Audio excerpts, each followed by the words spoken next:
ni bora uwe mtu mzima una akili za kitoto au uwe mtoto una akili za kiutu uzima? Kwako wewe ni kitu gani ni bora?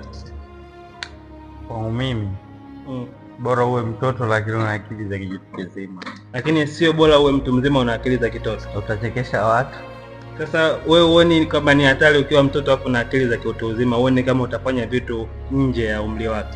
Sio hatari, yaani ni salama kabisa, kwa sababu ukiwa mtoto alafu na akili za kitu kizima, kuna kitu unaweza ukapata. Kama kitu gani? Unaweza ukafika mbali ingalikuwa mdogo, hilo la mwanzo. Lakini la pili, unaweza ukaitwa kwenye vikao hata vya watu wazima, sababu tayari ushaonekana maindi yako iko hai. Lakini ukiwa mtu mzima alafu mambo hata kwenye vikao hawakuiti. Kwa hiyo wewe unasema ni bora uwe mtoto na akili za kiutu uzima?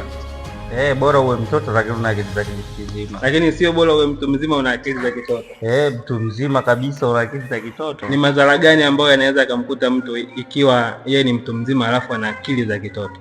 Heshima inakuwa inapungua kwa watoto, wanakuona ndo wale hamna akili.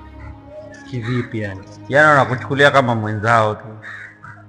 Yaani kwa hiyo watoto wakikuona wanakuona kama mwenzao. Sasa hiyo watoto wakikuona kama mwenzao, hiyo ni hasara au ni faida? Ni hasara kiupande fulani.